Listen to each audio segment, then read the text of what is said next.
if I may. But this is a very good webinar. I think everybody's talking about how they survived during COVID-19. Give me a very good holistic view. I think to summarize, everyone have trying to accelerate.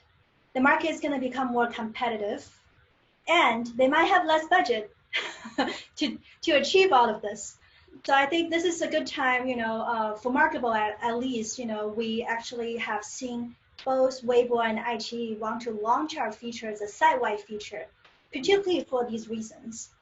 Because traditionally we have these festivals, shopping festivals, but they're very discount-driven.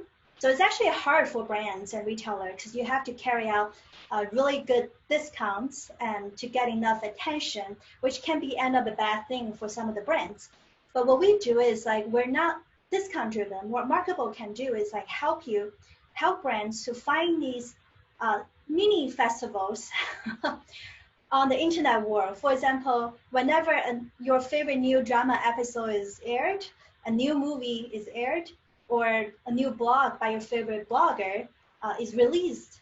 So all these are small, celebratable mini festivals online. And because the opportunity becomes so scarce and more competitive, and that's why iQIYI really wanted to work with us together with Weibo. Because as example, on a long video, typically they have about 5 maximum to 10 advertisement spots. And each one of them will interrupt the consumer. But now, with the technology, we can actually explore hundreds of, even into thousands of new advertisement spots. So there's more supplies for everyone.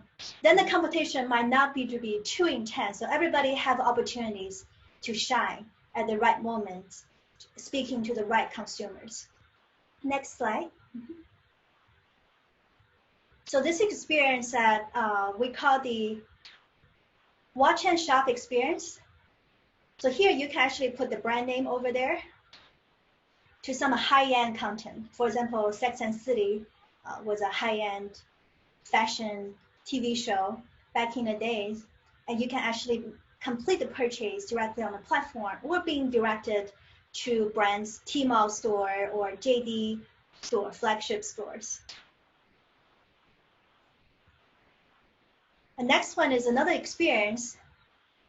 So we offer all these varieties for all different kinds of brands and retailers to target different type of people. So this one is even more targeted. It requires user to pause the video to engage with the video, and then product shows up. And we can specifically say that at this moment, we only show one brand versus another brand. So we can customize it as much as we want. And next slide. This is the short video experience. So I completely agree with Damon how live streaming is, very important, and also Jerome, like all forms of video is important nowadays. So short video, we actually seeing a 3 times more conversion than photo. Live stream typically have higher conversion, but cost of production for live stream is higher. So what Markable can do is to lower the cost of production for advertisement. So brands and retailers don't need to pay, a high endorsement budget to celebrities or to top KOLs, key influencers. And here they can just give us a database and tell us exactly what banner they want to show to what kind of consumers. We will use AI to strategically place these advertisements to the right content at the right time. Next slide. So this is what we did with Weibo. It's live and is evolving into a site-wide feature at the moment. So when user opening up a photo, the product will pops up. It's a really fun experience. I wish Instagram had this too, but not yet. China is just so much faster than any other country I've seen so far on any consumer technology. And actually right now we're focused on fashion. Coming up, we're actually gonna open to beauty products and food products as well. I've seen some of the questions in the comments. So beauty product, food product, and electronics, we consider them all the same type. They're the packaged products. So we really just recognizing the package. And next slide. So using data is very important, which is another big point from Damon. So through this technology, we can actually track what transactions by which brand happened on which retailer, and the traffic is directed from which content platform, by which photo or which video at which moment. So all these data is like almost like a super long tail blockchain data sitting in our system. And with these data, we can actually identify which real estate online is high value real estate. For example, on the right, there's a random blogger posting red carpet photos. The purchase rate is 23%, extremely high. And at the bottom, the kind of collage type photos, purchase rate 13%, also super high.